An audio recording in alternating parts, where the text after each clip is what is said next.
morning, everyone. It's a great pleasure to have you all here.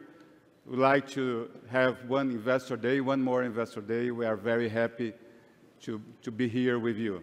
I would like to mention the presence here of a lot of analysts and investors, and as well the President and CEO of the Federação das Indústrias do Espírito Santo, Chris Amorini. Thank you very much for joining us here.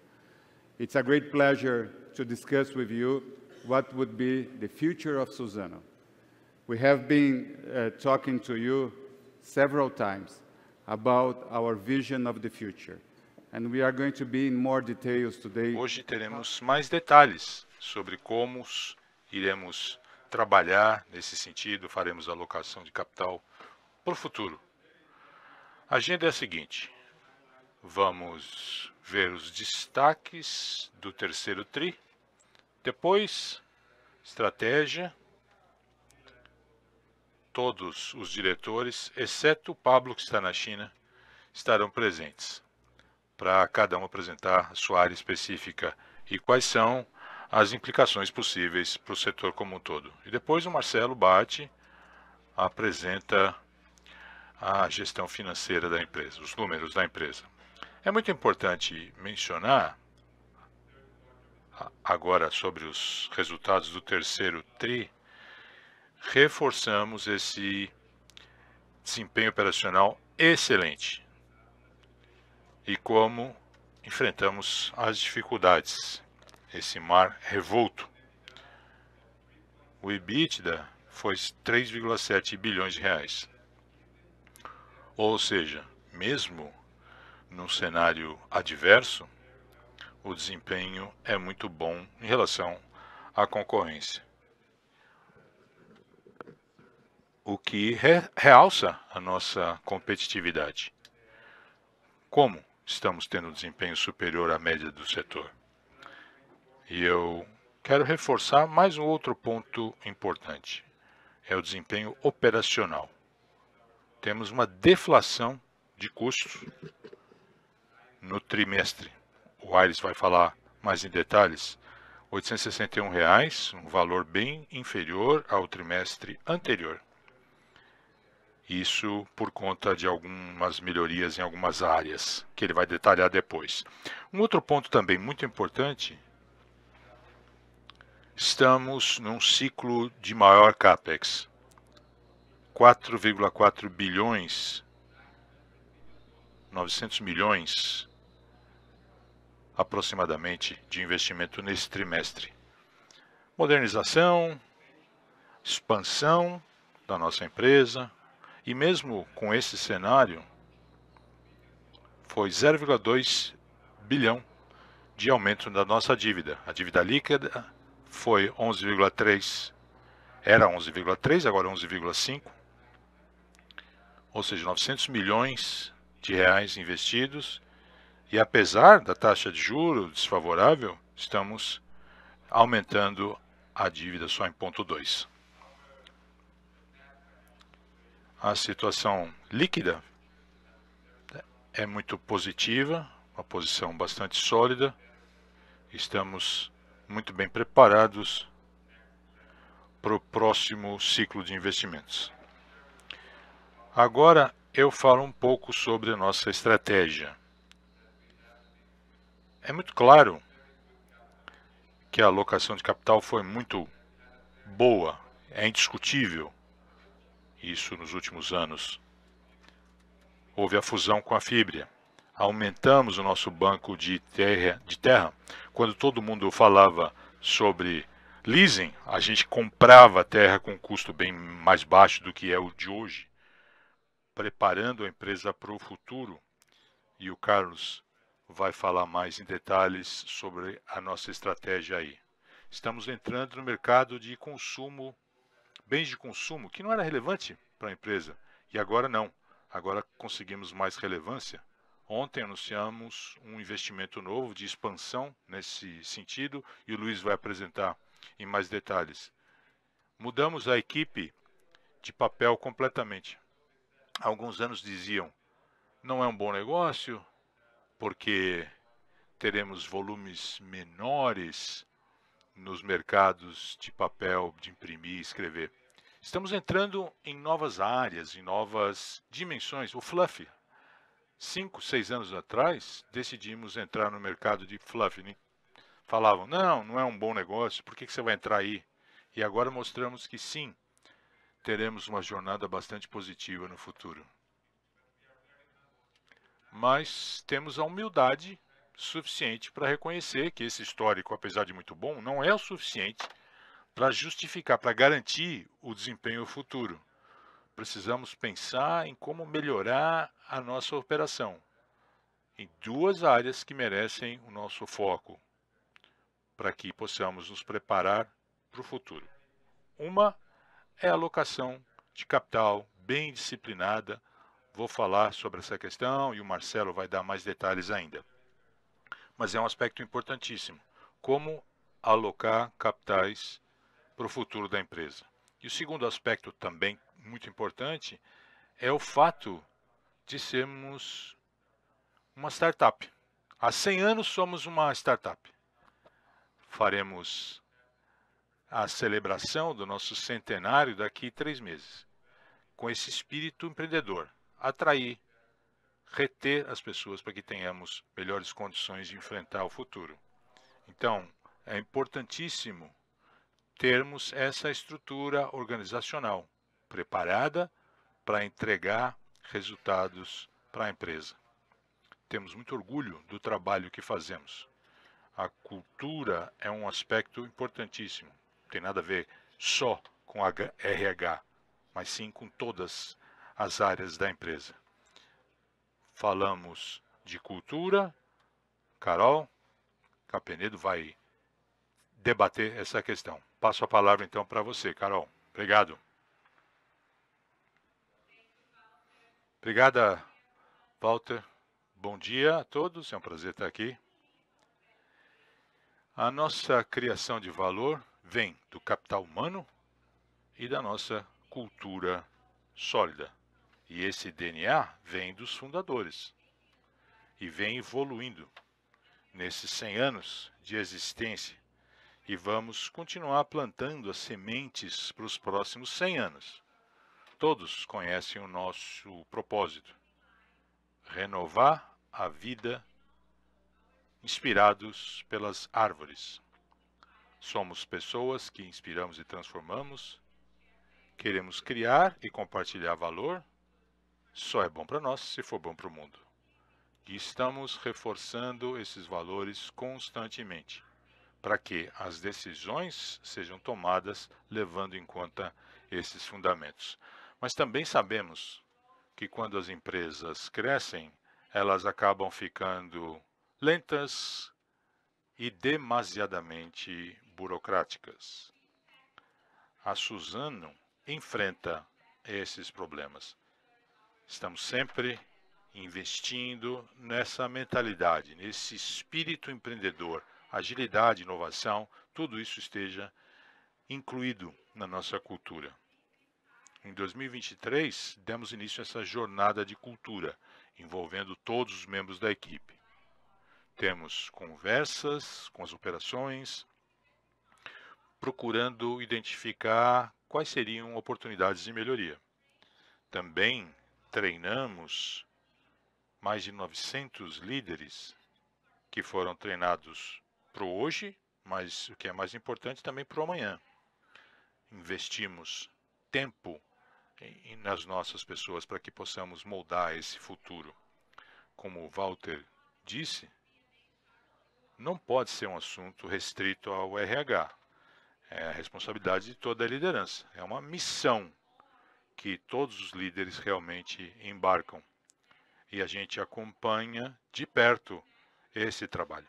Mensuramos, temos uma avaliação trimestral que impacta a remuneração variável desses líderes, para termos certeza de estarmos realmente implementando a cultura na prática.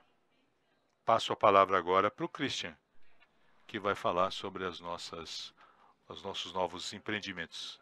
Obrigado, Carol. Bom dia, prazer estar aqui. A estratégia da Suzano tem 5 avenidas.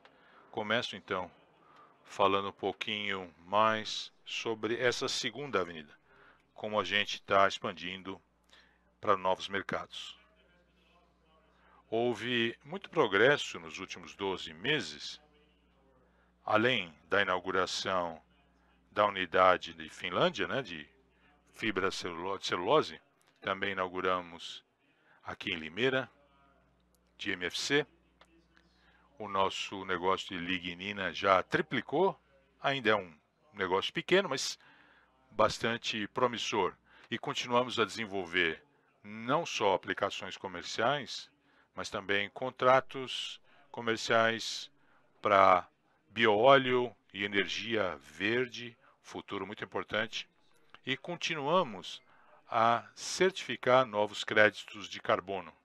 E por fim, definimos o projeto Biomas com nossos parceiros, não só para cuidar das florestas nativas, mas também reestruturá-las. Ou seja, muita evolução em várias frentes. E no âmago desse trabalho, a palavra inovação. Inovação buscando a sustentabilidade. Um esforço expulsionado por uma rede de pessoas, tendo a Suzano Ventures à frente. São 3 centros de pesquisa no Brasil, Israel e Canadá. Inauguramos agora o Hub de Inovação na China, conectado a um sistema de inovação no mercado asiático, o que nos dá a condição de nos conectarmos a um conjunto bem amplo de empreendedores, startups, universidades e diferentes players que impulsionam a inovação, não só no nosso setor, mas também num sentido bem mais amplo, para que tenhamos sustentabilidade no mundo. E temos muito orgulho de ver o primeiro efeito. Fomos eleitos a empresa mais inovadora do Brasil, o que nos dá muito orgulho. Como o Walter disse, somos uma startup centenária. Esse é um sinal do mercado que mostra que estamos indo na direção certa. Agora, falando da Suzano Ventures, foram muitas coisas nesse primeiro ano, foram 350 startups avaliadas no mundo todo, com base nesses 4 verticais: biomateriais, embalagem, floresta tech e carbono. E decidimos investir em 3 delas. Uma no Reino Unido, biomateriais de eucalipto, a outra em Israel, com relação à floresta tech.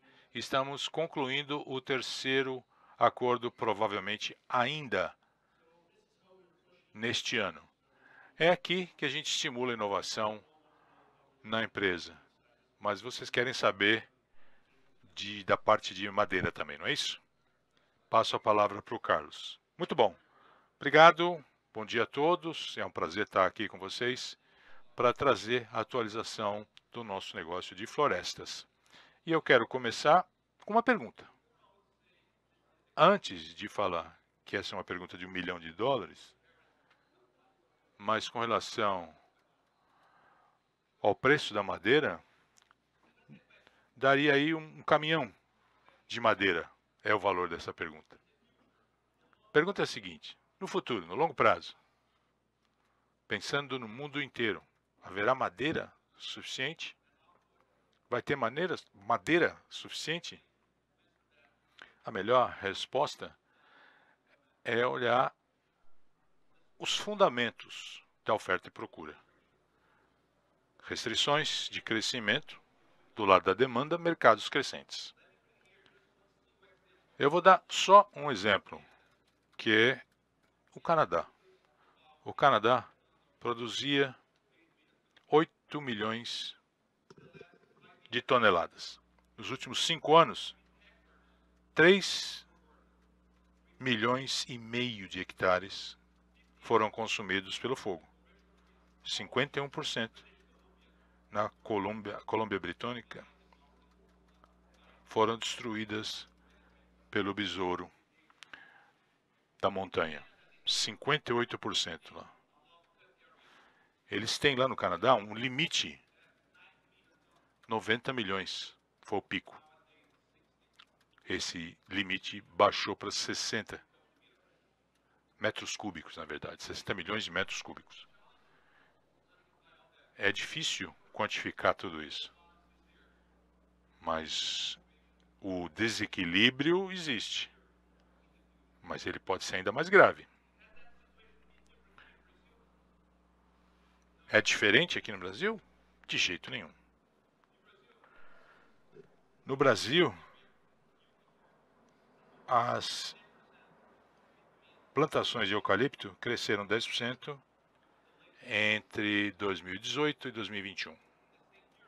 No mesmo período, o consumo subiu 26%. Qual seria o resultado, então? Quando você impõe restrições à oferta e um crescimento da demanda. O preço da madeira sobe. Dobrou desde 2018. Dobrou.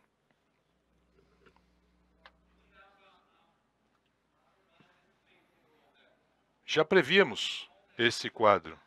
Já prevíamos. Estávamos arrendando mais terra com preço mais baixo. A gente vinha comprando mais terra. Compramos a Párquia, a Caravelas.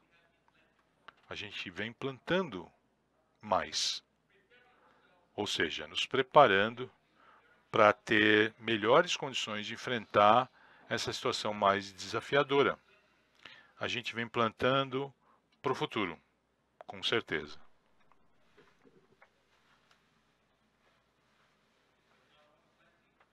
Mas não só plantando. Estamos buscando um crescimento de produtividade também. Entre 2020 e 2024, a nossa área plantada vai aumentar em 22%, chegando a 1,7 milhão de hectares. Eu vou repetir, 1,7 milhão de hectares. Esse é o nosso plano. Temos um plano de crescimento de madeira bastante sólido. Temos essa base com o crescimento de produtividade e aí, além disso, temos uma curva com mais ambição e com uma que é aspiracional. Precisamos ter esse desempenho superior, independente do que vier a acontecer com o clima. E a gente sabe trabalhar nesse sentido. Já temos esse desenvolvimento fantástico interno, que é a Imperatriz. Desde 2015, aumentamos o nosso MA lá em quase 92%. Então esse MAI aumentou lá em 93% praticamente. A gente sabe trabalhar assim. Como? Com material genético melhor, maior conhecimento do clima, das microzonas climáticas, melhores práticas de silvicultura. Estamos arrendando mais terra, plantando mais, estamos aumentando a produtividade. E qual vai ser o resultado? Um raio médio entre a Eucafarm e a produção. Esse raio vai diminuir. Não só a exposição está diminuída ao mercado de terceiros. O raio vai passar dos 200 atuais para 150 em 2030. A exposição ao mercado de terceiros hoje chega a 36% e vai baixar para 13% apenas. E nesses 13%, só 6% de exposição ao mercado spot, que é um número bastante razoável, bastante saudável na nossa opinião. E por fim, uma atualização lá no Mato Grosso do Sul. Cerrado é um exemplo de competitividade na madeira. A Eucafarm, nosso banco de terra, já está estabelecido. Já temos toda a terra necessária no programa de plantação. Nosso programa de plantação será concluído no final do ano e início do ano que vem. também investimos maciçamente nos nossos programas de experimentação para melhorar o nosso material genético e, no final das contas, gerando maior produtividade.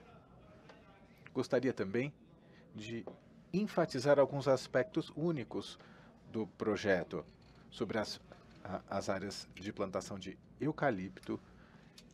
Nós temos 6 estruturas chegando a 50% do fornecimento de madeira. E além disso, estamos aproveitando a paisagem plana que acabou levando ao uso dos nossos processos mecanizados, todo o processo de uma lavoura mecanizada. Gostaria agora de convidar o meu colega que está liderando esse projeto no Cerrado e vai falar então da nossa competitividade. Vamos ouvir então agora. Bom, é um grande desafio, Carlos, falar depois de vocês. A Suzano tem investido em toda a cadeia de valor, desde a plantação até a usina. Esse investimento reflete o nosso foco na expansão contínua da nossa estrutura e competitividade, buscando mais eficiência, especialmente considerando as pressões inflacionárias atuais. Anunciamos um novo investimento, uma nova caldeira na usina de Aracruz, com aproximadamente R$500 mil investidos na manutenção, no CAPEX e também no custo de caixa do futuro. Uma parte dos investimentos realizados já começaram a beneficiar o nosso desempenho de caixa, como o plano diretor de energia na usina de Jacareí, que beneficiou então o caixa no terceiro trimestre de R$ 861 por tonelada. No quarto trimestre a gente vê também uma diferença de caixa de aproximadamente um dígito. E finalmente, na logística de exportação de celulose, a Suzano é o único player do Brasil que maximiza o benefício da eficiência com uma nova geração de 77 mil toneladas, então, nessas embarcações. Apenas a Suzano, do lado esquerdo de Santos, no porto de Itaqui, tem uma posição operacional para carregar a nova geração de embarcações. Mais uma avenida importante para a Suzano, que é manter a relevância em celulose. E se trata do nosso projeto Cerrado. Nesse projeto, temos aqui alguns aspectos importantes para compartilhar. Primeiro, estamos já preparados para a startup. É algo que já está por vir. E número 2, a execução bem sucedida da curva de evolução do produto estimada. Número 3, o CAPEX total do projeto permanece o mais próximo possível aqui do planejado. E outro aspecto importante é o progresso financeiro abaixo da porcentagem da execução física, com a redução dos riscos e beneficiando então os retornos do projeto. E depois, a orientação do custo de caixa continua, após o ramp-up, continua depois dessa divulgação. Convido todos a observar um vídeo sobre o projeto do Cerrado.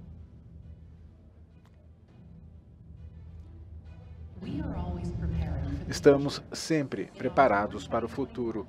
Em outubro de 21, aprovamos o projeto Cerrado, envolvendo a construção da maior estrutura de competitividade que não pode ser replicada. O projeto de emissão foi planejado para ser executado no prazo e de acordo com o orçamento, levando então a experiência da Suzano neste projeto. O projeto, localizado então na municipalidade de Ribas do Rio Pardo, no Mato Grosso do Sul, é uma área que é um pouco maior do que a área urbana dessa municipalidade, mais ou menos do mesmo tamanho. E também para o setor da celulose, a Suzano anunciou o cronograma desse projeto com uma boa confiança, com mais de 10 mil profissionais no campo, e a obra já está no estágio final, a parte de celulose, a parte de recuperação, também a parte do balanço da planta, a parte de tratamento de água e resíduos, energia, e o mesmo acontece fora dos limites com a estrutura de logística, que também está programada para iniciar.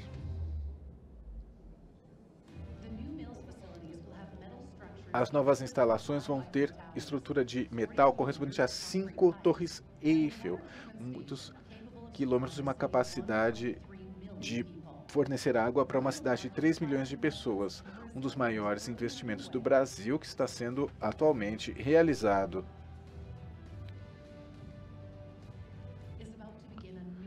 Estamos para ver um novo ciclo de criação de valor.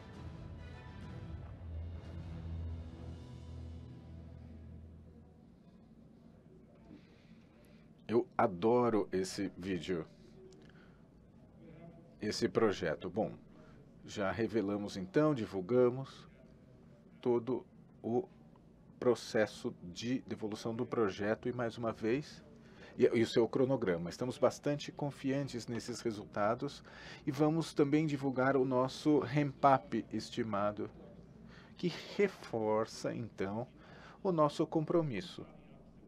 Não apenas em fazer um início bem-sucedido, mas também em fazer um ramp-up bem-sucedido, que é considerado essencial para a nossa produtividade. Esse investimento no projeto Cerrado representa a visão da Suzano, e haverá uma demanda maior de papel e celulose no futuro. Por isso, peço que todos pensem nessa visão do futuro do setor. Vamos receber mais um dos nossos palestrantes do dia. Muito obrigado, bom dia a todos. Muito bom estar aqui, estou bastante animado em divulgar então as novas informações que são fundamentais. E quando eu começo a apresentação, revendo a nossa previsão de 5 anos da demanda e oferta no setor, que é bastante semelhante à visão apresentada no ano passado. Um dos principais aspectos aí, elementos da equação, é que, além da demanda orgânica, que vem da parte de madeira de fibra curta, ou hardwood, a gente vê também a substituição da fibra.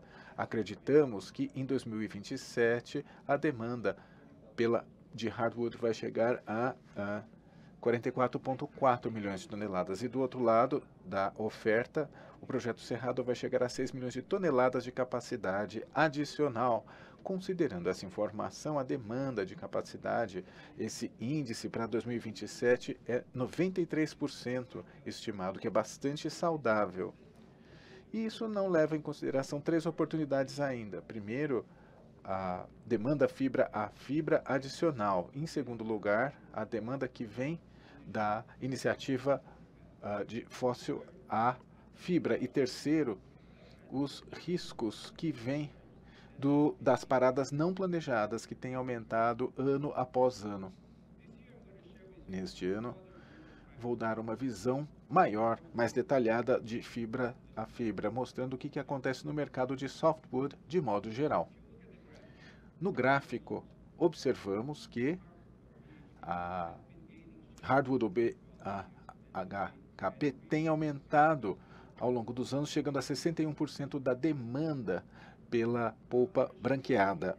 Vou mostrar agora um novo gráfico que talvez não tenham considerado. A pergunta é, já viram esse gráfico antes? A nossa equipe montou toda a capacidade que veio ou que virá com relação a esse mercado mundialmente. E consideramos também tudo que já foi anunciado, todos os fechamentos das usinas de software, levando a um cenário de capacidade negativa nesse mercado de branqueada curta.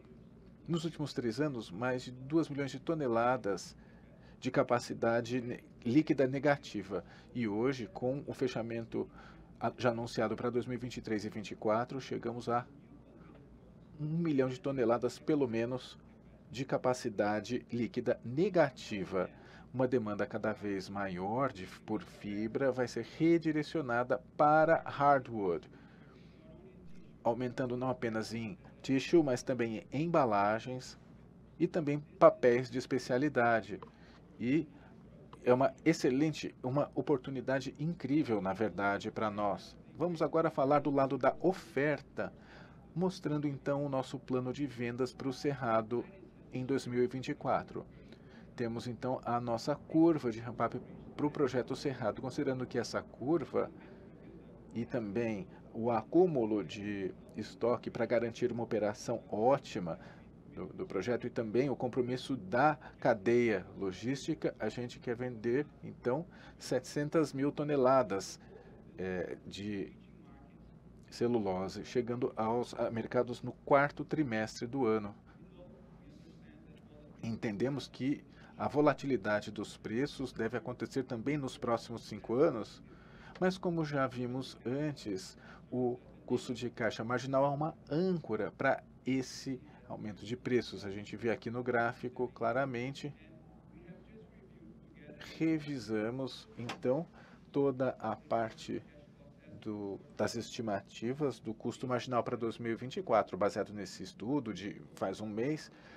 A nova previsão, então, para 2024 chega a $560 por tonelada até o final do ano. Ou seja, $560, incluindo a volatilidade das commodities, custo de madeira, volatilidade e como que isso pode influenciar, e como esses fatores podem influenciar esse número. Além disso, também observamos uma tendência abaixo do custo marginal no último mês, conforme esperado. Existe também paradas não planejadas consideráveis, e já vimos 1,4 milhões de fechamentos não planejados, 1,4 milhões de toneladas. É um recorde com relação a esse elemento. E isso relacionado a decisões de mercado, relacionado a preços que estão abaixo dos custos de caixa marginais. Isso nos ajuda, claro, que o mercado se reequilibre. Vou agora passar para um novo capítulo, uma nova parte da minha apresentação. Estou bastante orgulhoso em apresentar a nossa visão do mercado de celulose fluff. O fluff é um mercado em crescimento e espera-se que cresça 4,2% de CAGR. Esse é o tamanho do mercado, né, de 6,4 para 7,8. Os principais drivers desse crescimento em fluff são dos produtos de incontinência adulta e também os produtos de higiene feminina, que é 60% mais ou menos da demanda de fluff esperada, que cresça inclusive principalmente na Ásia. Do lado da oferta, vemos que apenas três produtores norte-americanos se concentram quase que 80% da oferta mundial. Um exemplo de inovação, ou como agora dizemos, inovabilidade, como disse o Walter, a gente teve também o fluff de eucalipto, que é a primeira celulose de árvores de eucaliptos. Temos muitas perguntas aqui e vemos então esse novo lançamento, discutindo então a fabricação do produto, que acaba se provando. Tem muitas vantagens, fluff de eucalipto, Eucafluff, produtos mais confortáveis e ao mesmo tempo com grandes vantagens com relação à competitividade de custos. E conseguimos então ter uma boa posição entre os produtores de menor custo de fluff do mundo. Então hoje estamos muito felizes em anunciar uma nova fase de crescimento para Eucafluff na Suzano. Ontem à noite divulgamos um novo investimento na usina de Limeira, convertendo em uma linha Flex, que vai produzir Eucafluff para BHKP, né, a branqueada, e também com o fluff levando a capacidade de fluff total a 440 mil toneladas, e isso no quarto trimestre de 2025, melhorando também a competitividade de custos ainda mais. E o que vemos? Temos a certeza de que essa tendência que vimos nos últimos anos da Eucafluff é bastante semelhante ao que vimos também com a celulose de papel e papel. E a gente então consegue aumentar a nossa participação de mercado em softwood também. Vou agora convidar o Fábio para nos falar um pouco da nossa iniciativa de papel e embalagem. Bom dia a todos, é um prazer estar aqui com vocês. Depois dessas notícias sobre a Eucafluff tão interessantes, vamos agora falar de uma outra das âncoras da nossa estratégia, que é o nosso avanço na cadeia de valores, quando a gente pensa na unidade agora de papel e embalagens. Depois da euforia da demanda de papel após a Covid e depois um processo de estocagem ou desestocagem dos últimos meses, a gente consegue voltar agora com uma demanda, voltando à tendência histórica de papel, ou seja, uma diminuição da demanda com a digitalização. Aqui vemos na tela a demanda que diminuiu 16 milhões de toneladas desde 2016 e a capacidade alcançou a demanda. Gostaria de falar de dois elementos, duas vantagens competitivas que nos destaca dos nossos competidores. Primeiro, a competitividade de custos. Conforme vemos no gráfico, temos o menor custo de caixa de toda a indústria. Temos também uma integração bastante eficaz entre as nossas áreas de plantação, as usinas de papel e celuloses, que são gerenciadas de maneira bastante eficiente, com bastante altos índices de produtividade. São ciclos de negócios diferentes e a gente então trabalha com eles no futuro. Em segundo lugar, gostaria de mostrar aqui o que temos feito de acordo com o nosso modelo de negócios. Estamos próximos dos nossos clientes e, conforme se vê, utilizamos a tecnologia e a logística com grandes avanços, triplicando o número de clientes desde 2014, e nesse ano vamos aqui atender mais de 45 mil clientes diretamente. E por que isso é importante? Porque com essa discussão, sem nenhum intermediário, a gente consegue margens maiores para a Suzano e ao mesmo tempo diminuindo o risco, o que é bastante importante no setor de papel e celulose.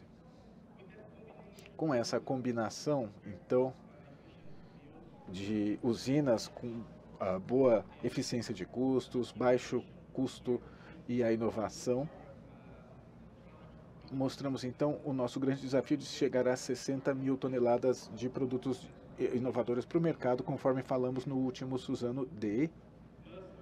E além disso, o nosso foco no mercado, avançando o nosso EBITDA ao longo do ano em níveis históricos. Vamos continuar com essa tendência no futuro, apesar de ciclos diferentes de mercado. Gostaria também de enfatizar, depois que o nosso colega vai falar também dos bens de consumo, porque é importante falar da importância do nosso modelo de negócios, conforme vimos também em outros países latino-americanos para os quais vendemos esses nossos produtos de papel e embalagens, criando uma plataforma para esses produtos nos próximos anos. Muito bem, passo a palavra agora para o Luiz para falar sobre os produtos de consumo. Obrigado, Luiz. Bom dia a todos. Com relação ao papel tissue, chegamos à liderança de mercado. 24% de participação de mercado depois da compra da KC. Kimberly-Clark. Ou seja, a sinergia trouxe resultados acima do esperado. Mas o que é mais importante é a vantagem competitiva que construímos. Como os senhores sabem, distribuição é essencial para uma empresa de bens de consumo. E chegamos ao melhor sistema de distribuição no nosso setor. São 6 fábricas espalhadas pelo país e elas nos dão condições de atender os clientes com custo logístico menor e com mais rapidez.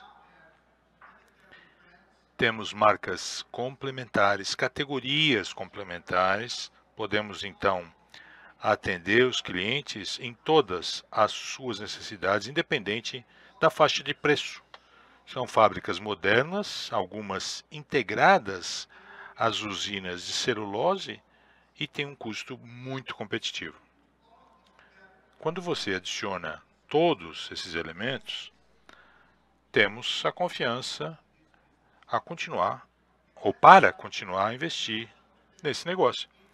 Por isso, anunciamos um novo investimento numa nova usina em Aracruz, no Espírito Santo, integrada à usina de celulose, com mais 60 mil toneladas de capacidade, para que possamos atender os nossos clientes, principalmente no Sudeste.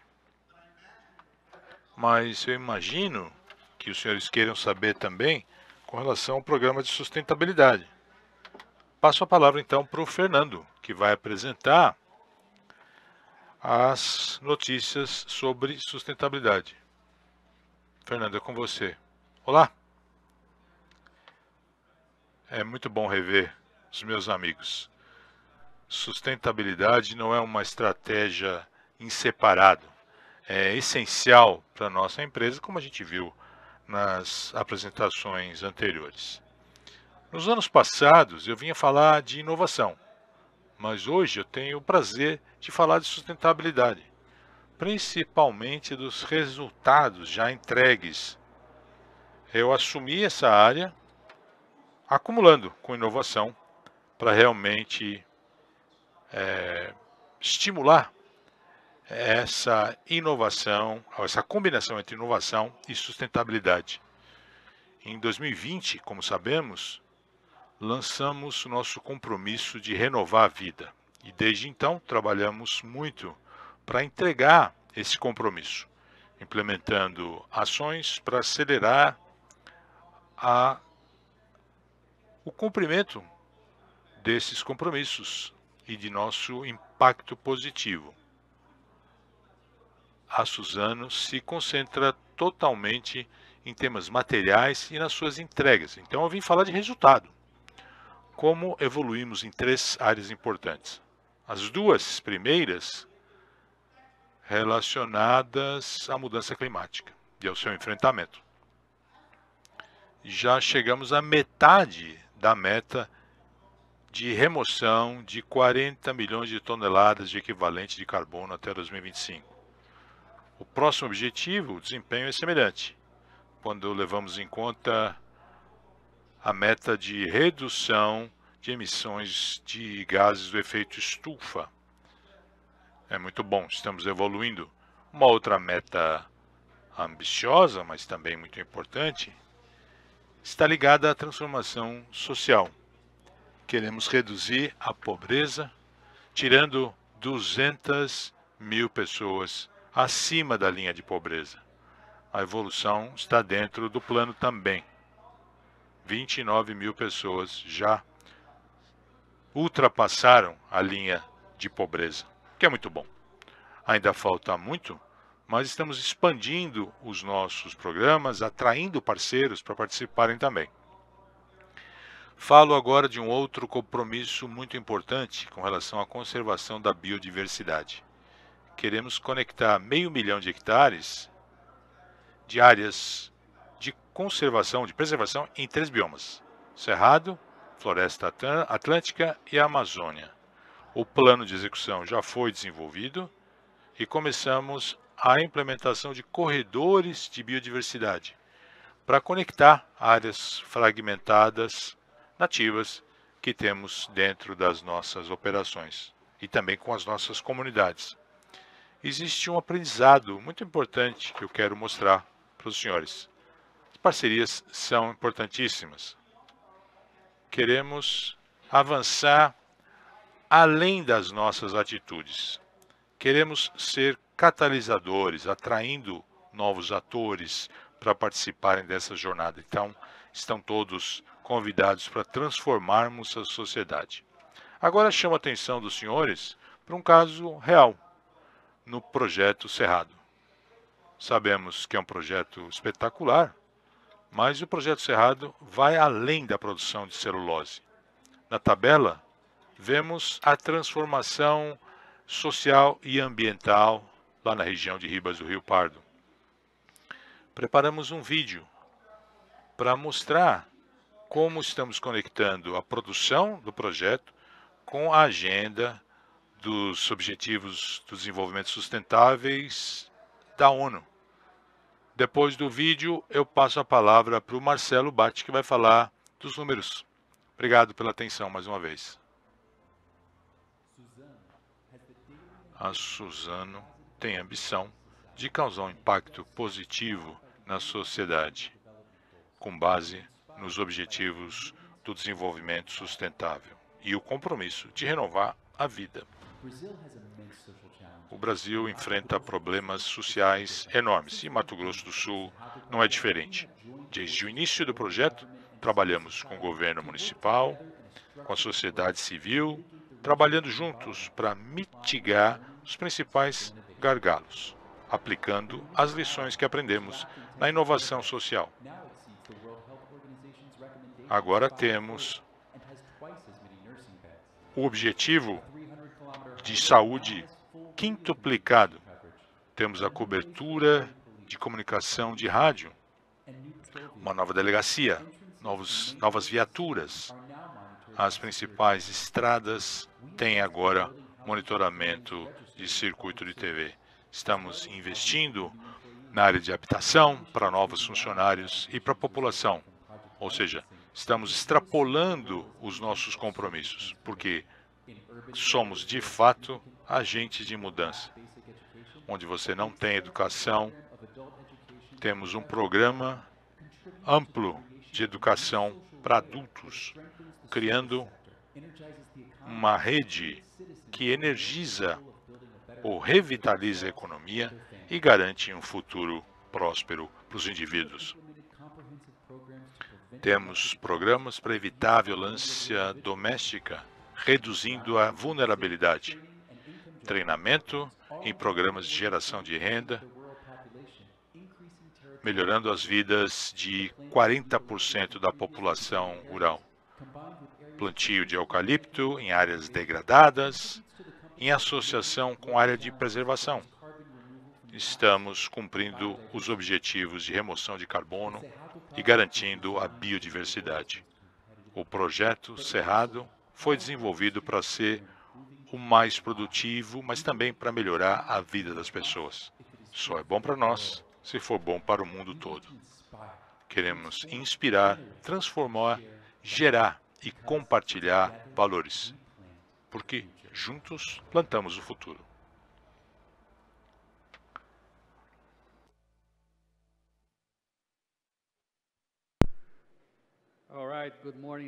Muito bom. Bom dia.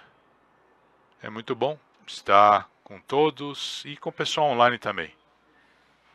É difícil, né, falar depois de um vídeo tão inspirador, mas eu vou me esforçar para falar dessas coisas mais mundanas, que é a alocação de capital, retorno.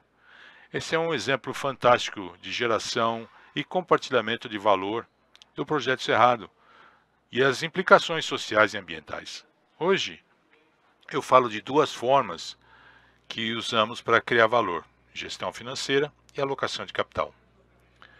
Com relação à gestão financeira, É importante informar que ao longo dos anos enfrentamos diferentes tipos de financiamento para otimizar o custo de capital.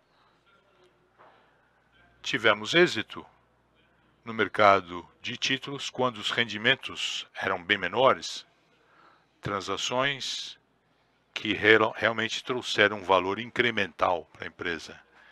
O mercado de títulos mudou de patamar, mudamos, portanto, a estratégia para buscar oportunidades de financiamento em outros mercados, préstimos bancários, agências multilaterais e também o mercado interno. E claro, essa estratégia foi muito eficiente, reduzindo constantemente o custo de capital com a média ponderada. Além disso, nos últimos 2, 3 anos, decidimos fazer o hedge do risco de taxa de juro, fixando a taxa para a dívida com taxa variável que tínhamos. Criamos a situação, então, em que hoje temos um custo negativo do caixa, o que é bastante incomum.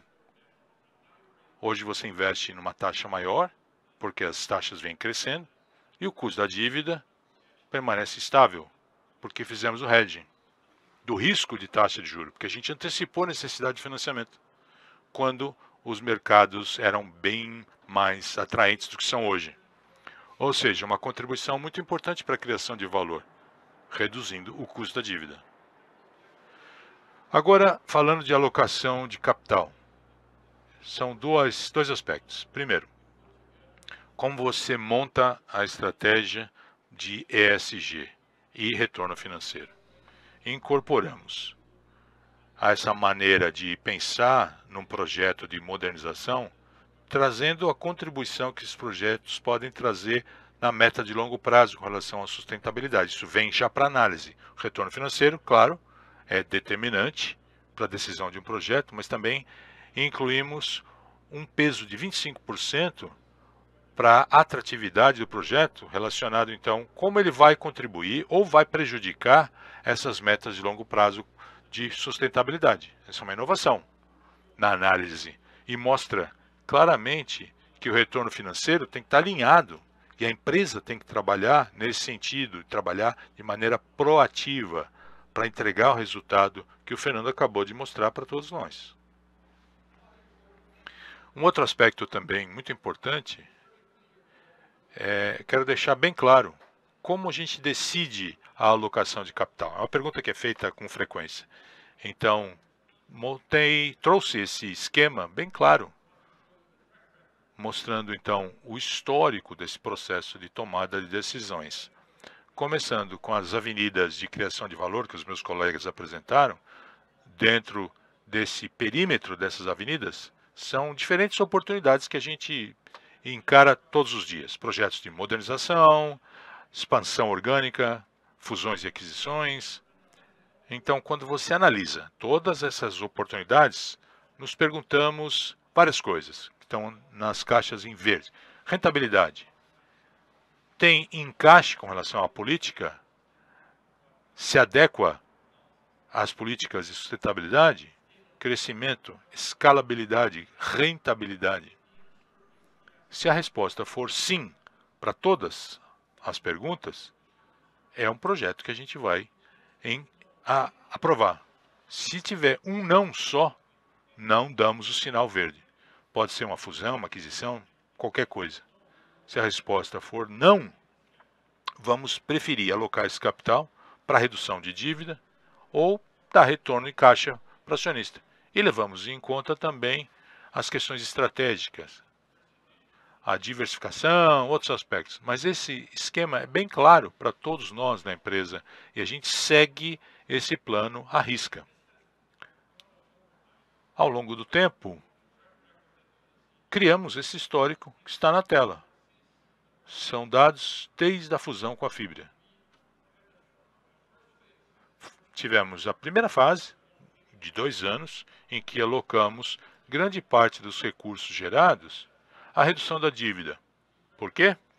A situação era a seguinte: a dívida estava fora da política de endividamento. Então a prioridade era trazer essa dívida para o limite de endividamento. E a segunda fase, depois de 21, em que geramos, primeiro, mais recursos do que na primeira fase, porque já tinha um retorno normal, principalmente nos 2 últimos anos, e a empresa já estava dentro da política financeira. Aí tínhamos oportunidade de alocar mais capital para crescimento, como o Projeto Cerrado, por exemplo, ou uma fusão, no caso de aquisições, mas também oportunidade de dar retorno em caixa aos acionistas, porque a nossa capacidade de gerar projetos que atenderiam aquele sim em todas as perguntas já não era o suficiente para usar todo o capital gerado. Não precisa alocar o capital na empresa. Se não tiver projeto bom, você devolve o capital para os acionistas, como a gente vem fazendo.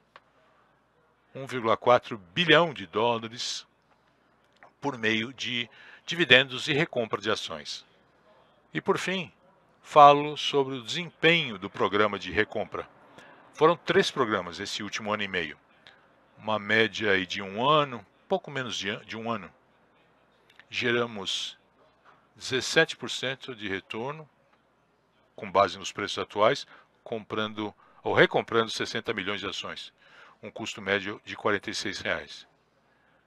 É uma fonte de criação de valor impressionante para os acionistas também. Muito obrigado. Devolvo a palavra para o Walter para o encerramento.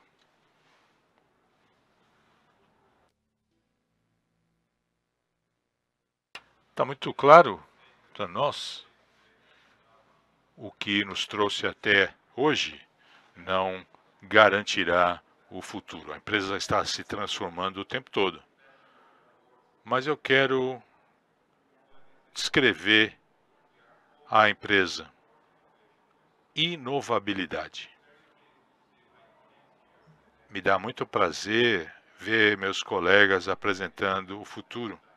Essa energia que a gente gosta de ter, sempre transformando, sempre nos desafiando. Isso vale para nós, não só dentro da empresa. A gente está sempre pensando em causar um impacto positivo para fora da empresa, nas comunidades e na sociedade como um todo. Depois, disciplina financeira. Está claríssimo para nós essa disciplina. A disciplina financeira, essa nossa política é seguida à risca. Mas além disso, temos a disciplina de alocação de capital. Ficou claro? Esse histórico que a gente apresentou até agora é muito bom. Quando você vê o vídeo da empresa comparando o que a empresa era 5, 10, 20 anos atrás, é uma empresa totalmente diferente. Independentemente do ambiente positivo ou negativo, a gente sempre foi incansável, uma palavra que apareceu aqui várias vezes hoje. E a gente trabalha nesse sentido sempre, o tempo todo. Trabalhando na expansão de mercado. Essencial, fibra para fibra, fóssil para fibra. Sempre procurando expandir. E essa associação, buscando a diferenciação, pode ser custo, serviço, produto, a gente sempre está transformando a sociedade. Então é com muito prazer apresento uma empresa muito saudável. Mas o que é mais importante ainda, o que a Carol disse, estamos preparando o nosso futuro, estamos plantando esse futuro. Quando você olha o Projeto Cerrado, é a expansão do banco de terra, bens de consumo, fluff, papel, novos negócios. Estamos sempre preparando a empresa para o futuro. Mais uma vez, muito obrigado pela oportunidade. Daqui 1 minuto, vamos começar com a sessão de perguntas. Obrigado.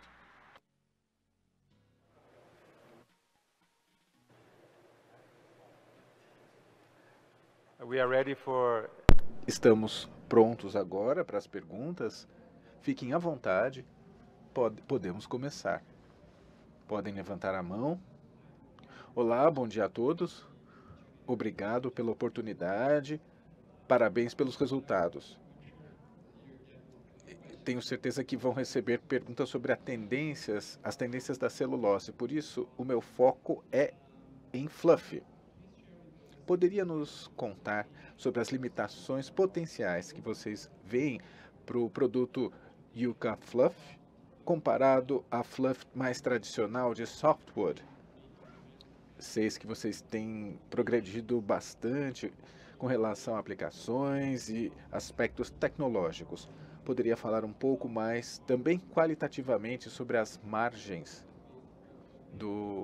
da fluff de eucalipto comparado ao de softwood?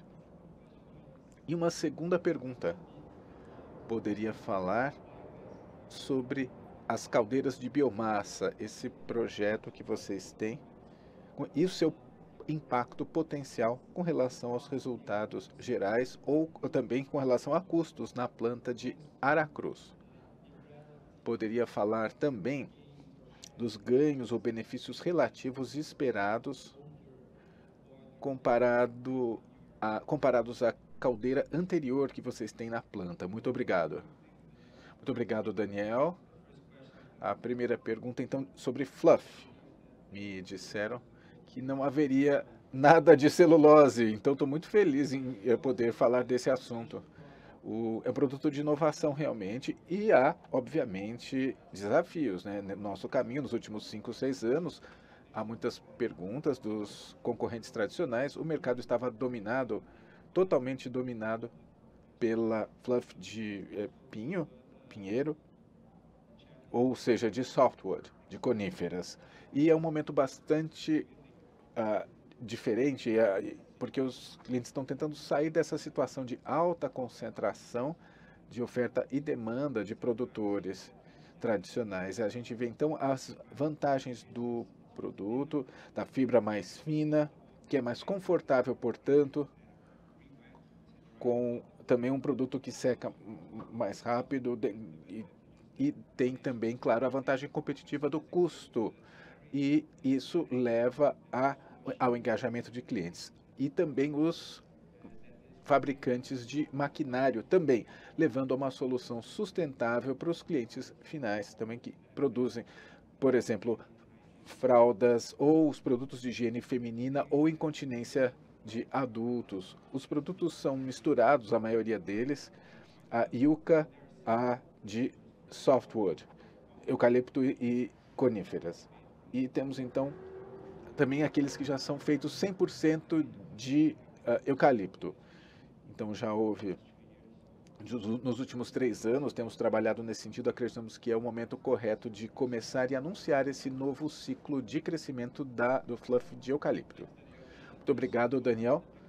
E com relação à tecnologia em si, começamos com mercados um pouco mais fáceis, mas temos uma equipe dedicada a desenvolver a qualidade da fibra, da celulose, ou seja, toda uma dedicação no nosso centro de pesquisa em Limeira. Temos também a equipe que a gente chama de educação ou educativa, que trabalha com os nossos clientes no desenvolvimento dessa aplicação. Não é uma coincidência, e sim anos de pesquisa dedicada a esse fim. Complementando, é muito importante dizer que também existe um prêmio no mercado de fluff, na integração, na verdade, desses mercados. Vão ter um custo um pouco maior, mas é uma diferença que mais do que justifica o investimento que realizamos atualmente. É importante dizer que há um mercado de 7 milhões de toneladas, que é praticamente nada em termos de hardwood, ou seja, nos próximos anos, não sei se serão 5 ou 10 anos no futuro, mas haverá um mercado de 30% a 40% que vai representar a fibra curta, criando então um mercado que vai ser de 2 a 3 milhões de toneladas de celulose no futuro. É uma oportunidade imensa de crescimento que temos e é a próxima fase, tudo que esperamos no mercado de fluff. Estamos muito animados com o fluff. Todo mundo quer falar, né? O Fernando é uma parte importante desse processo. Como o Walter falou, a fluff está reparado a SBSK e o premium também. Ou seja, a diferença de preços entre as fibras que vemos aumenta ao longo do tempo e o benefício que já vemos hoje devido que está relacionado a BSKP aumenta ao longo do tempo. Muito obrigado, Daniel. Temos também um plano de manutenção de 5 ou 7 anos, quando vamos avaliar, então, todos os requisitos e vimos que as caldeiras também de Aracruz, provavelmente em 2026, vão chegar a um nível de confiabilidade e performance que vai aumentar bastante, né, aumentando o nosso CAPEX também. É algo de 40 a 50 milhões por ano. Temos então essa oportunidade de negociação com os nossos fornecedores, que vão então substituir e chegar a uma nova caldeira que vai reduzir então esse CAPEX. Vai ter mais confiabilidade e menos paradas desses equipamentos. Ou seja, a possibilidade de produção de energia estará mais disponível com a redução dos custos.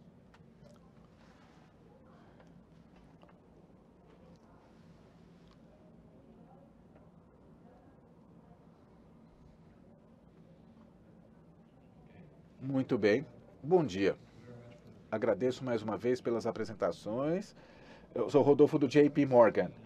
Em primeiro lugar, eu adoro ver esses gráficos com a disciplina de capital. Eles estão bastante claros, os gráficos todos. E uma pergunta bastante comum dos investidores. Gostaria de explorar um pouco esse aspecto. Eu estou tão feliz com o mercado de celulose como vocês, né? Com as mesmas certezas, por assim dizer. Mas há um problema bastante interessante nesse setor. Existe muito caixa que vai ser alocado dentro das opções que vocês têm. Gostaria de entender um pouco melhor onde estão essas oportunidades. A gente viu crescimento orgânico bastante interessante, anunciado ontem. É uma das alternativas, mas onde vocês veem que há maiores oportunidades de crescimento no futuro? Essa é a minha primeira pergunta. E a segunda, que também é muito comum entre os investidores: qual é a visão da alta gerência com relação a carbono? Muito obrigado. Bom, eu vou responder a primeira. A gente continua a ver oportunidades nos nossos principais mercados. Temos essa visão que o Léo falou, né? Essa visão de crescimento apresentada pelo Léo. E também, claro, a gente vê cada vez mais substituição de fibras, esse é outro fator. Vemos também oportunidades no mercado de tissue e também em novos negócios de modo geral. Como o Fábio disse, também no crescimento da nossa estratégia com relação à embalagem e levá-la potencialmente a outras geografias, ou seja, uma expansão. Temos muitas oportunidades diante de nós. É muito importante ter bastante disciplina, decidindo então de acordo com essas oportunidades e não simplesmente ir para a primeira que estiver disponível. O nível de maturidade dessas diferentes oportunidades também é distinto e a gente deve evitar a armadilha de ter que decidir naquele que já estiver aparentemente pronto, sem uma abordagem mais estruturada com relação a todas essas abordagens. Essa é a nossa visão. Quando eu converso com analistas e investidores, a primeira pergunta é: quanto vai ser o preço da celulose no próximo trimestre? E a segunda, quando vamos alocar o capital que vai ser gerado? Essas duas perguntas estão sempre presentes. A primeira vou deixar que o Léo responda.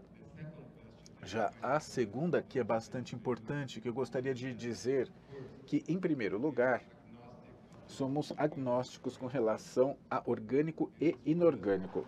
Para nós, isso não é um problema. E, em segundo lugar, somos, sim, muito disciplinados. A palavra disciplina para nós é crítica.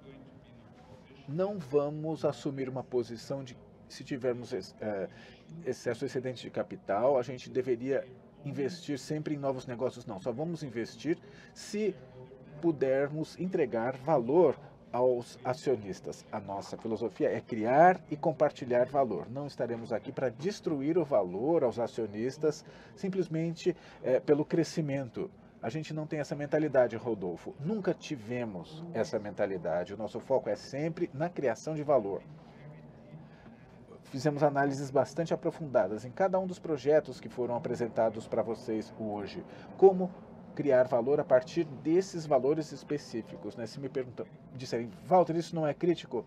Mas o que é crítico no Cerrado, o projeto Cerrado? Fizemos enormes análises sobre os riscos potenciais da criação do valor do projeto Cerrado. Análises também sobre a compra de terra arrendada, quais são as melhores oportunidades. A gente sempre olha para o futuro, não planejamos apenas o próximo trimestre. Plantamos hoje 1,2 milhões de árvores por dia. A gente sabemos que elas serão, a colheita será em 7 anos, mas a gente viu no gráfico que o Carlos nos mostrou que vamos reduzir a nossa dependência de forma significativa em madeira de terceiros. Vamos reduzir também os índices que teremos, ou seja, para cada projeto que realizamos, a gente busca sempre a criação de valor. Essa é a nossa disciplina. Ou seja, senhoras e senhores, tenham certeza que não vamos investir em algo que não crie valor para os acionistas.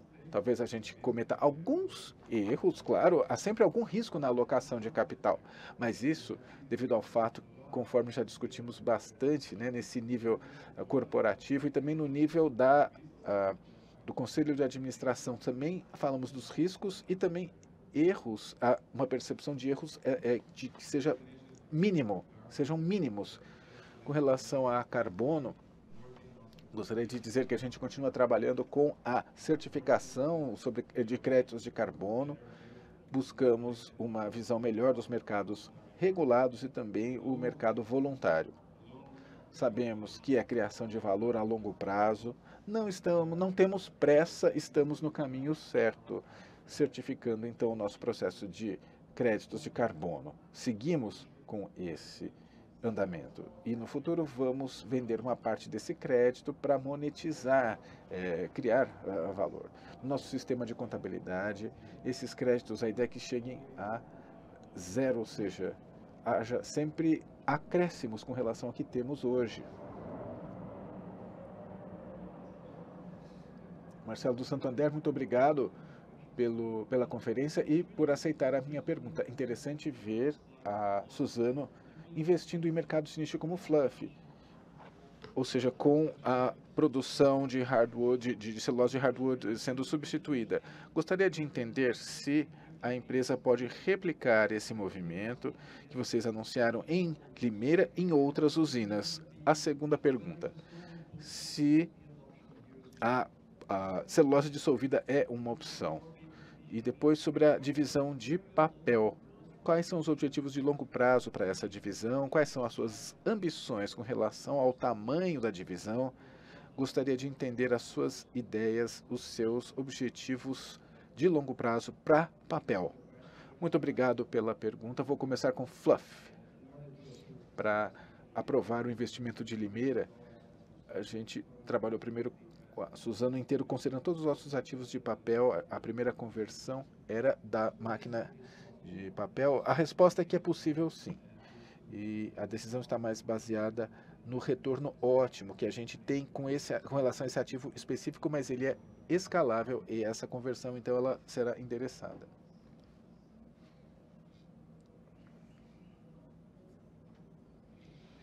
Obrigado pela pergunta. Com relação à divisão de papel, ainda vemos muito valor que ainda pode ser captado com os ativos atuais, com o modelo de negócios atual que eu mostrei também. Já vimos a evolução do EBITDA para esse negócio. Há 10 anos era menos da metade do que temos hoje. E atendíamos no início, em 2010, 2011, 10 mil clientes. Agora, 45 mil, ou seja, ainda há valor a captar com esse modelo de negócios e buscamos mais inovação existe ainda transformação para esse negócio com os nossos ativos atuais e atrair produtos que gerem mais, agreguem mais valor com relação aos mesmos ativos que temos para parte de papel impresso e de escrita, com uma boa eficiência de custos, considerando os ciclos de mercado, a gente pode ainda captar valor com esse foco na parte de custos. Como o Walter disse, a gente também estuda as oportunidades incansavelmente, orgânicas e inorgânicas. E no momento adequado, vamos falar, compartilhar, discutir. Gostaria de complementar que a embalagem é uma das verticais que acreditamos que devemos crescer no futuro. Vamos continuar investindo em embalagens. Com relação a Fluff, a reforma ou retrofit de Fluff que podemos realizar, bom, a Limeira foi o início, né? A gente vai trabalhar numa máquina de flex que possa produzir ambas as fibras e estamos discutindo então outras oportunidades no futuro, conforme houver mais crescimento. E depois a celulose dissolvida, que é importante também.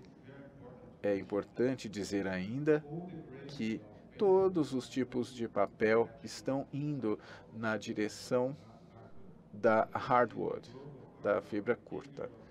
O Kager da hardwood é muito maior do que a da fibra longa. Essa tendência vai continuar e teremos novas oportunidades. A combinação da expansão de um lado e do outro, o crescimento orgânico do nosso mercado de tissue nos permitirá continuar a crescer no futuro. Bom dia. Obrigado. Ótima apresentação. Leonardo Correia, do BTG. Duas perguntas. Alocação de capital. A obsessão do investidor, não é isso, Walter? Pergunta é com relação ao potencial da expansão geográfica. Sei que não tem nada confirmado. Segundo a mídia, a Suzano estava pensando num negócio na Ásia. É mais por obrigação, né? Avaliar essas oportunidades. Mas quando você vê as empresas e o histórico, é sempre complicado você fazer uma expansão geográfica. Várias razões. Questão regulatória, estrutura de mercado, questões culturais. Então, repito a pergunta. Existe esse potencial? Qual é a sua opinião sobre a expansão geográfica? Talvez sendo repetitivo. A segunda pergunta é para o Léo, acho. E não vou perguntar sobre o preço da celulose no mês que vem. Mas pensando agora para 2024. Obrigado pelos dados sobre o ramp-up lá no Projeto Cerrado. E o volume que vai chegar ao mercado ano que vem é relativamente baixo, né? Pequeno, 700 mil toneladas. E esse ano vocês anunciaram uma redução surpreendente de 4% na capacidade por conta do preço baixo. Muitos duvidavam dessa decisão, mas vocês acabaram disciplinando o mercado, de certa forma. Então, nessa fase de ramp-up lá de Cerrado, supondo-se que os mercados continuem voláteis, podemos supor que a Suzano vai continuar a disciplinar o mercado e, de repente, ajustar o custo para ajustar a empresa com relação a essa nova produção que vai entrar? Mais uma vez, parabéns. Obrigado, Léo. A gente tem que ter duas condições antes de investir em projetos novos, sejam eles orgânicos ou não. Primeiro, a escala. Queremos entrar num setor em que a gente possa ter escala. Não vamos entrar num negócio que não represente uma mudança substancial para a empresa. Bens de consumo, por exemplo. A gente começou pequeno, uma participação de mercado pequena. A gente vem crescendo, porque é algo escalável no mercado, não é isso? O Fluff, Também é uma operação bem pequena, agora está crescendo, ou seja, escala é algo importantíssimo para nós. O segundo aspecto é a diferenciação, competitividade. Como é que você pode desempenhar um papel diferente da concorrência? Se a resposta é não tem diferenciação nenhuma, não queremos entrar, não quero ser um cara médio ou irrelevante, queremos sempre gerar essa diferenciação. Se vai ser uma empresa local, internacional, crescimento orgânico ou não, nos verticais, bens de consumo, embalagem, mercado têxtil, celulose, pode ser fluff ou dissolving ou grau papel, somos agnósticos totalmente. A gente sempre está no negócio de criação de valor. Não vamos expandir internacionalmente só por dizer que somos internacionais. Se não tiver escala, diferenciação, não vamos entrar nesse mercado. Reconhecemos que o crescimento internacional representará uma mudança cultural. A gente está muito bem preparado. A gente vem nos preparando nesse sentido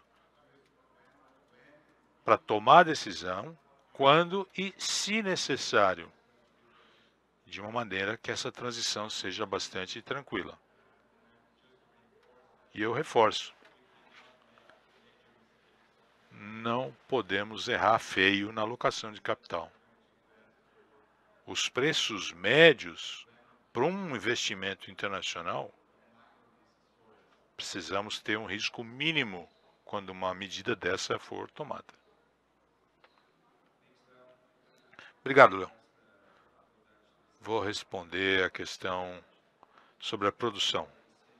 Primeiro, a decisão de reduzir a produção nesse ano vale até dezembro. Não vamos mudar, porque isso demanda muito planejamento com Aires, com Carlos. Então, a gente mantém a decisão até o fim do ano.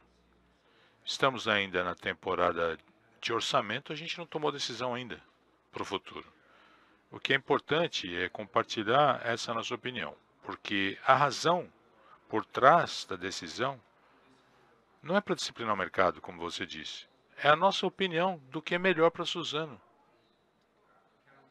A gente não faz a contabilidade, a gente não toma decisão levando em conta o custo caixa médio. Todo mês avaliamos os casos individualmente para saber se faz sentido ou não.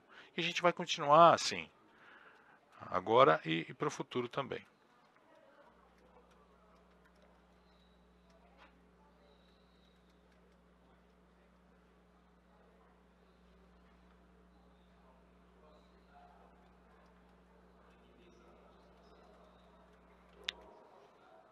Eu sou do Scotiabank.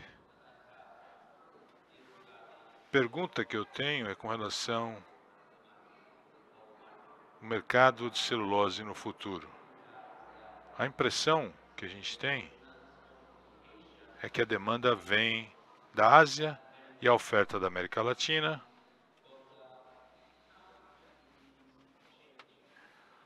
Mas pode mudar alguma coisa que a gente não esteja considerando na análise? O que pode mudar nesse quadro?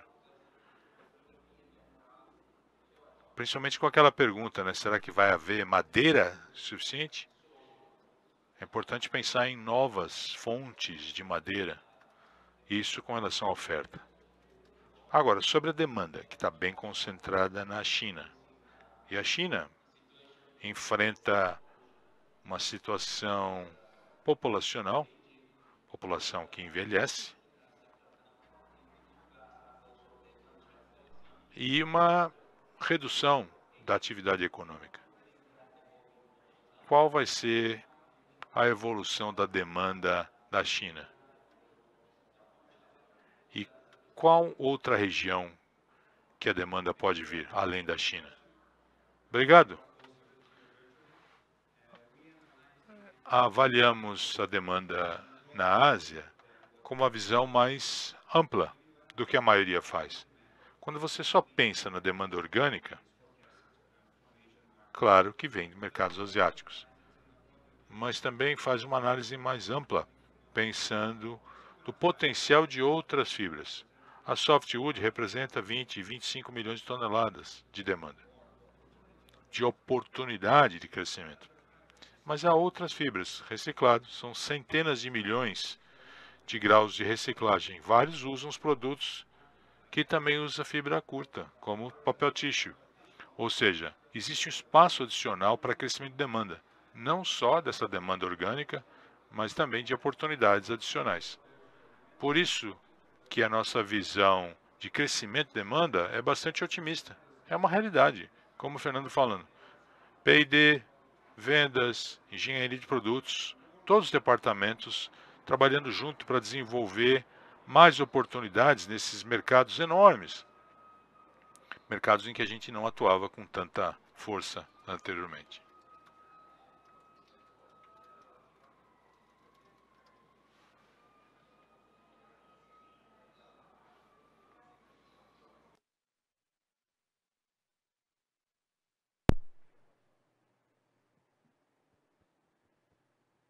Hi, good morning, everyone.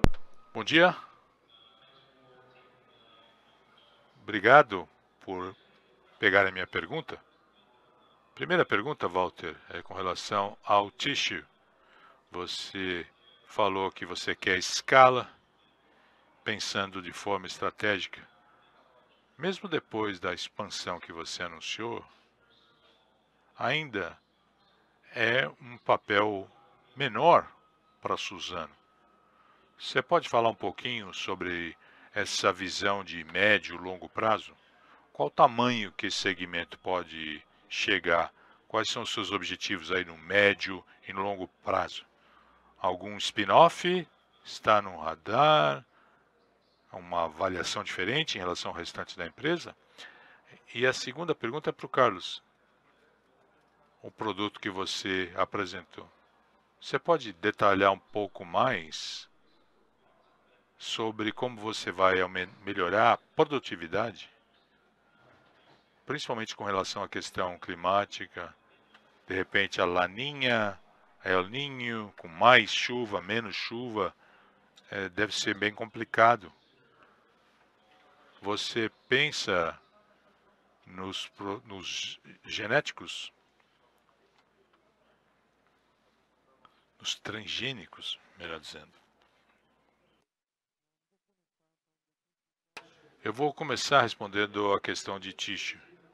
Quando você avalia o mercado brasileiro, existe ainda muito espaço para crescimento. O mercado de tissue tem um consumo per capita que é bem baixo em relação aos países vizinhos, como Argentina e Chile, e bem abaixo do consumo na Europa e Estados Unidos. Ou seja, é um mercado que vem crescendo nos últimos 10, 15 anos, e projetamos que esse crescimento vai continuar.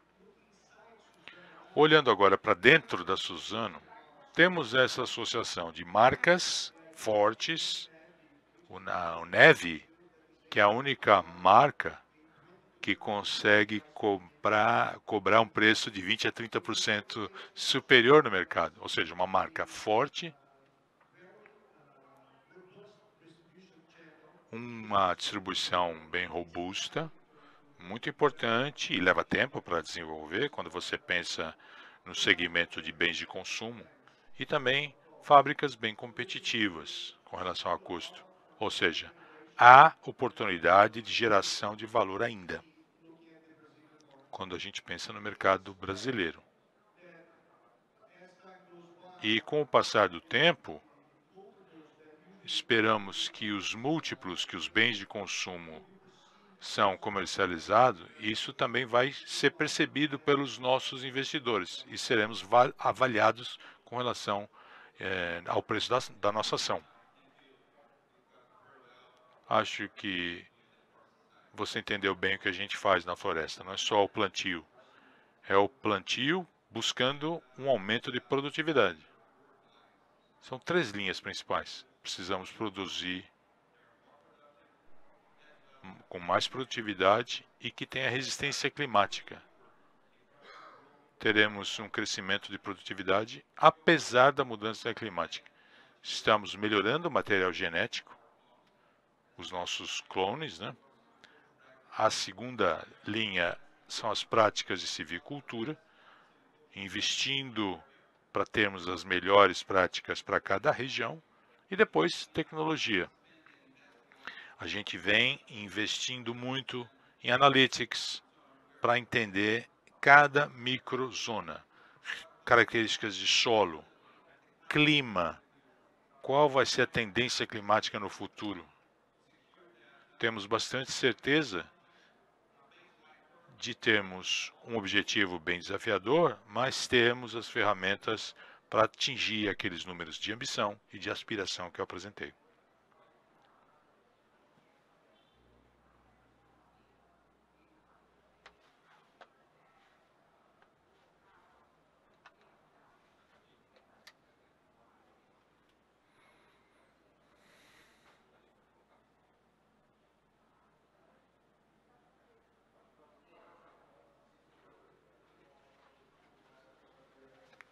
Obrigado.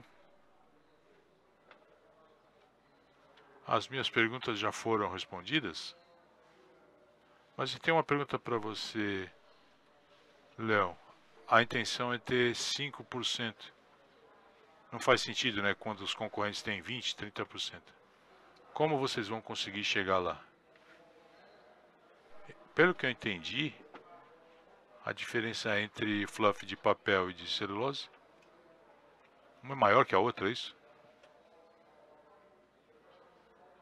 A pergunta é, como você vai fazer para que essa parceria que você criou com o teu cliente não vai ser tomada por outra empresa concorrente? Acho que o Walter falou de 30% a 40% de participação de mercado no médio prazo.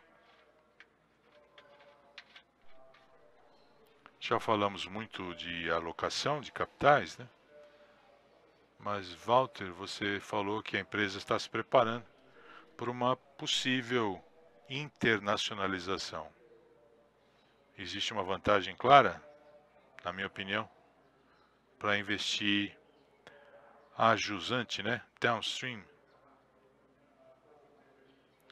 ou até na integração com celulose. Eu sei que ainda é cedo.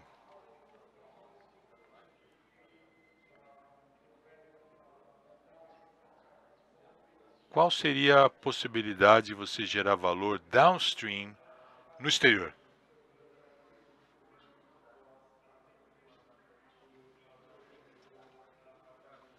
Porque você falou numa possibilidade de buscar uma internacionalização. E vocês poderiam falar sobre a disponibilidade de cavaco na China? Acho que é para o Carlos e para vocês. Teve um contrato? Se você puder falar um pouquinho, seria ótimo. Obrigado. Desculpa aí pela pergunta longa. Obrigado, Márcio. Obrigado pela pergunta. Eu começo respondendo. Não temos o objetivo de ser o único fornecedor. Mesma coisa vale com a celulose. Esse mercado tem outros concorrentes. Não tem problema. Até positivo, na verdade. Porque acelera o crescimento da aceitação do uso do fluff de fibra curta. É a maneira de proteger a relação àquelas que já desenvolvemos com os clientes é focar sempre no cliente, na sua necessidade. É um programa sólido com relação ao foco no cliente. Não só na relação comercial, mas também na cadeia de suprimento. Vocês já viram em ciclos anteriores como a gente trata os clientes mais antigos, como eles são privilegiados, mesmo quando você tem uma margem melhor no mercado spot, a gente não vai para lá, não. A gente favorece esse cliente de contrato mais longo, como o Fernando falou, com o suporte da equipe de bioserviços, toda a tecnologia, tudo isso é compartilhado com os clientes no desenvolvimento de novos projetos. Todas essas iniciativas, entre outras, nos dão essa condição de ter essa proteção. Mas a gente sabe que concorrente vai vir. A gente quer que concorrência venha. Obrigado pela segunda pergunta. E tem uma coisa muito sensível para a gente. É a diferenciação. Só estaremos no mercado em que trazemos diferenciação. A gente usa o custo como uma diferenciação básica, quando você compara com concorrentes globais. Agora, em bens de consumo, não só o custo, a distribuição, a marca, o serviço, essas são as diferenciações. No Fluff, a gente entrega para o cliente final um produto bem melhor, sempre procurando a diferenciação. A internacionalização é fundamental para nós, se tivermos essa diferenciação lá. Não seremos internacionais só para ser mais um. Se não conseguirmos usar essa alavanca do crescimento para nos diferenciarmos, não iremos entrar nesse mercado fazendo investimento. Preferimos ter retorno em caixa ou aumentar o patrimônio. A disciplina é rígida e vamos continuar mantendo essa tendência nos próximos anos. Carlos, a terceira é para você. Bom, eu gostaria que o Léo, na verdade, falasse desse assunto como produtor, sobre a parte de cavacos. Muito inteligente, né? Muito obrigado. Bom, essa pergunta seria para o Carlos, para mim e para o Fernando também. Para nós é fundamental entender o que está ocorrendo com relação à disponibilidade de madeira na Ásia. Houve muitos anúncios de projetos que superam de longe a disponibilidade de madeira na Ásia. Não esperamos que isso ocorra. Esperamos que eles continuem dependentes da celulose que vem de outros mercados, como o brasileiro. A nossa equipe tem analisado essas consultorias e também em todos os mercados que fornecem madeira ou que possam fornecer mais madeira como concorrentes, e mantemos a nossa visão de que não há madeira suficiente para conseguir chegar nem perto dos produtos anunciados. Muito obrigado, Fernando. Obrigado pela pergunta. Gostaria de associar essa pergunta à pergunta do John anterior. Acho que o Léo já explicou o que está acontecendo na Ásia. É difícil explicar o que está acontecendo lá, na verdade. Mas o Léo já explicou. E isso reforça o que o Carlos apresentou na sua apresentação. A gente tem feito o nosso dever de casa. Tudo está relacionado a bioprodutos, tudo, mas onde que está o bio? A gente planta 1,3 milhões de árvores ao dia, não só expandindo a plantação, mas aumentando a produtividade. Melhoramos nosso crescimento, temos que trabalhar com 10 mil clones no campo e encontrar a melhor relação entre eles e o meio ambiente. Estamos preparados para isso, criando então a melhor relação entre os clones e as condições do futuro. Gostaria de enfatizar que temos trabalhado nesse sentido de conseguir estruturar nosso crescimento futuro. Parabéns.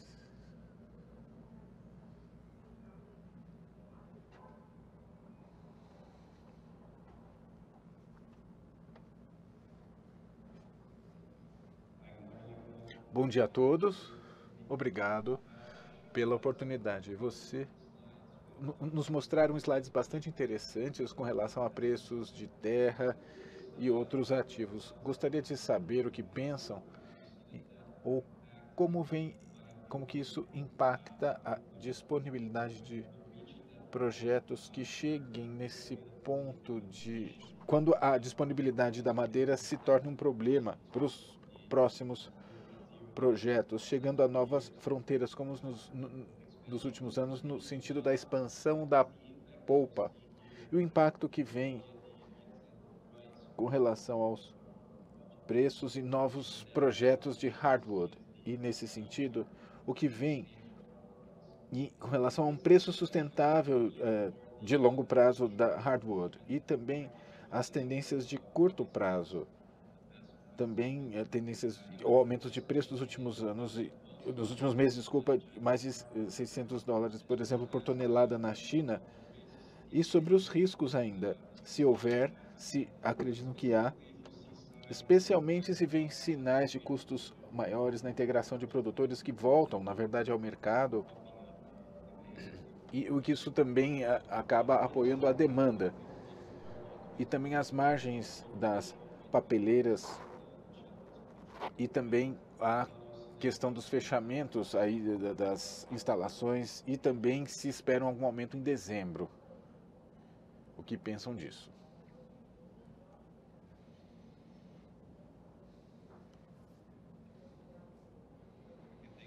Eu posso respondê-la. Muito obrigado, Caio, pela sua pergunta. Como já disse, nos últimos anos, vimos um crescimento menor um pouco nas propriedades de eucalipto aqui do Brasil. Isso tem a ver com o aumento do preço da terra, os custos da plantação também aumentando e muitas incertezas devido à mudança climática. Em algumas regiões, vimos inclusive uma perda de produtividade. Isso levou alguns produtores a ter mais ceticismo com relação ao que podem obter no futuro. Isso não mudou. A gente vê menos pessoas dispostas a plantar sem firmes compromissos com a produção de eucaliptos. Então, há uma, sim, previsão de redução de disponibilidade futura. Precisamos de novas plantações. E isso não tem ocorrido tanto no Brasil. E não apenas no Brasil, na verdade, é uma tendência mundial. O aumento da incerteza do lado da oferta, aumento de riscos e também o aumento da demanda, o aumento do mercado do lado da demanda. Como já se disse, a gente antecipou essa tendência e por isso que a gente tem arrendado e comprado mais terra, plantado mais, estando mais preparados para o futuro, um futuro no qual veremos mais desequilíbrio no mercado madeireiro. Temos feito o nosso dever de casa, estamos bastante confiantes com relação às nossas áreas plantadas e também o crescimento da produtividade que vamos realmente buscar nos próximos anos. Acho que fica bastante claro, gostaria de reforçar que o custo maior da madeira e também da terra, do terreno, e um capex maior que vemos, a inflação do capex industrial também, isso tudo vai levar a um retorno menor do capital, do retorno de capital dos novos projetos. Por isso é essencial que os novos projetos tenham valores menores se a gente continuar com essa tendência de custos maiores de madeira e um capex também. Ou seja, com mais juros, maior inflação, isso significa que os novos projetos estarão muito mais apertados com relação ao emprego de capital. Muito obrigado pela sua pergunta com relação à celulose, a sua dinâmica de curto prazo. Em vez de responder essa pergunta diretamente, vou falar quais são os pontos principais que a gente tem no nosso radar para entender e analisar o mercado de curto prazo. Primeiro, o que está ocorrendo na Europa e a demanda de celulose na Europa. Desde agosto, vimos o que acontece com os clientes de papel e papéis de especialidade. Tem havido uma recuperação para os níveis de 2022. A primeira indicação no final do que os europeus têm falado e incorporado em termos de compras. E, em segundo lugar, o que tem ocorrido na China. Gostaria de contar, que a China tem uma produção bastante sólida quando se trata de papel e um crescimento de 2 dígitos comparado ao ano anterior, e aumentaram as exportações quase 15% nesse trimestre comparado ao anterior, e vimos também um aumento da demanda, também um crescimento significativo, especialmente em tissue. Na China, tissue representa mais de 35% a 40% do mercado de lenços de rosto, tixo de rosto, principalmente para quem está fora de casa. E depois da Covid, o consumo desse tipo de tixo facial, produtos de tixo facial, tem aumentado bastante. A produção está bastante sólida, temos rastreado isso e também a nossa visão é que os novos projetos que iniciaram em 2023 já estão sendo absorvidos pelo mercado. Analisamos os dados financeiros desses projetos e acho que muito está sendo levando esses projetos a chegar a um nível ótimo. Os clientes têm antecipado essa tendência e quando a gente acrescenta esse fator e o fato de que já está no mercado com essas paradas inesperadas, eu falei 1,4 milhões de toneladas de paradas esperadas. Em softwood é 1,6 milhões de toneladas. A gente vê então no mercado mais de 3 milhões de toneladas de paradas inesperadas. 3 milhões de toneladas é uma influência enorme para a dinâmica de curto prazo do mercado também. Rastreamos todos esses KPIs e, claro, também definimos estratégias comerciais e de mercados para lidar com o que quer que o mercado faça para qualquer direção que vá.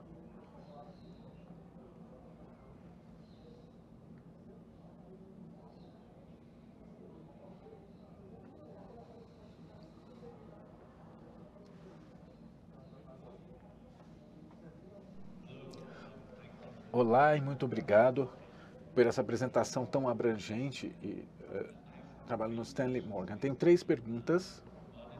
A primeira sobre o desembolso operacional total. Vocês deram uma atualização. Podemos então supor que isso não vai mudar? Acho que a última orientação de custo de caixa que apresentaram os R$700 por tonelada até 2027. Isso vai continuar assim? A segunda pergunta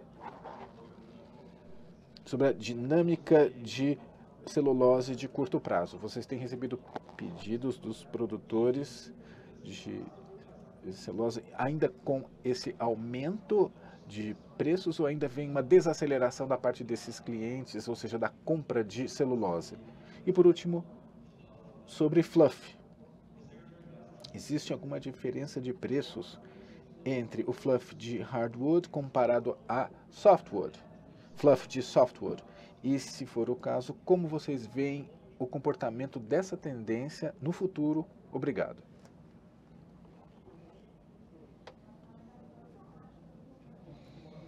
Eu vou começar com o desembolso total operacional. A gente vê a parte dos custos de caixa diminuindo no terceiro trimestre. Esperamos que essa tendência continue num ritmo um pouco menor nos próximos trimestres. E para o futuro, com todo o investimento que fizemos, considerando a competitividade, a gente espera que esse desembolso total vá na direção que orientamos o mercado em situações anteriores, ou seja, ainda esperamos que esse desembolso continue a diminuir, não tanto no curto prazo, mas após todo o ramp-up do projeto Cerrado, vai haver uma contribuição significativa, além da maturidade também dos investimentos realizados, o que será menor no futuro do que o que temos hoje.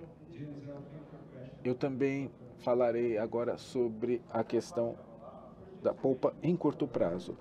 Em outubro, a última parte do ano, a gente tem, a relação com a China foi realmente saudável e a gente não tinha volume suficiente para lidar com toda a demanda que vinha dos clientes chineses. A mesma coisa parece ter acontecido antecipando novembro. Os nossos anúncios de aumento de preços para novembro já foram implementados, os pedidos já foram antecipados e considerando então os novos preços que todos já conhecem. Com relação à pergunta de como estão os clientes, como que os clientes chineses têm agido com relação à integração de papel e celulose, a gente tem menos demanda desses clientes do que vimos no segundo trimestre, com uma diminuição talvez excessiva dos preços. eles estão resistindo ainda menos do que antes. E o principal fator que leva a isso não vem deles, na verdade, vem dos produtores tradicionais de papel que trabalham com o papel tissue ou então de marfim. Com relação a fluff e aquela diferença de hardwood e softwood, tem uma diferença de preços também, e a gente oferece a competitividade para os nossos clientes, ou seja, que se estenda a seus produtos e a sua própria empresa. Vai depender do segmento do mercado ou região do mercado também que for a questão. A gente não fala exatamente da faixa, mas sim é uma fibra mais competitiva que vai ajudar a tornar os nossos clientes mais sustentáveis.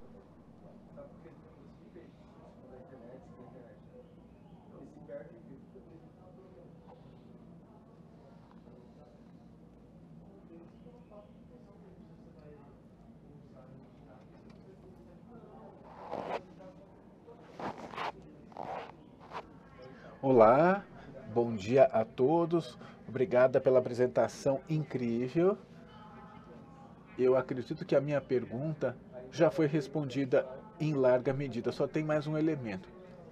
Quando a gente fala da EBITDA ajustado para o segundo trimestre e os ciclos de investimento, o que acontece depois do anúncio desses novos investimentos com o total do CAPEX de quase 2 bilhões. Poderiam falar sobre essa questão? Muito obrigado pela pergunta. Temos uma política de endividamento que tem um limite de 3 vezes a relação do índice dívida líquida EBITDA. E nesses 3 ciclos de investimento, esperamos que o alavancamento da empresa esteja bem dentro desses limites, desse ciclo, incluindo os novos investimentos que anunciamos recentemente.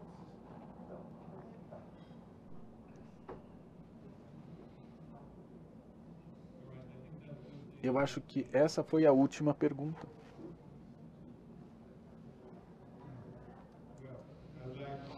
Nesse caso, gostaria de nos desculpar por ter ultrapassado um pouco o tempo. Prometo que a próxima vez estaremos mais bem preparados para manter o tempo, com um tempo menor de apresentação, para permitir mais perguntas no final. Agradeço muito a todos pela presença. É muito pouco comum, mas gostaria de pedir um favor, na verdade 2. O primeiro é aplaudir imensamente as 42 mil pessoas da empresa que trabalham todos os dias para melhorar essa empresa, com um impacto não apenas nos nossos resultados financeiros, mas na nossa sociedade como um todo. Gostaria de pedir uma salva de palmas para os nossos 42 mil funcionários. O segundo favor é que gostaríamos de aprender, sempre melhorar, ou seja, nos digam sempre, nos informem, nos contem como podemos melhorar, como podemos ter um impacto positivo para cada um das partes interessadas, dos stakeholders. Vamos trabalhar juntos, estamos nessa jornada juntos, não é algo que vem de um ponto específico apenas. Queremos nos desenvolver, melhorar continuamente como pessoas, indivíduos, organização, empresa, sociedade. Vamos sempre trabalhar nesse processo de aprendizagem. Se virem alguma oportunidade na qual podemos atuar melhor, nos informem. Vamos trabalhar nesse sentido, nessa direção. Agradeço mais uma vez e que tenham um ótimo final de semana. Muito obrigado mais uma vez.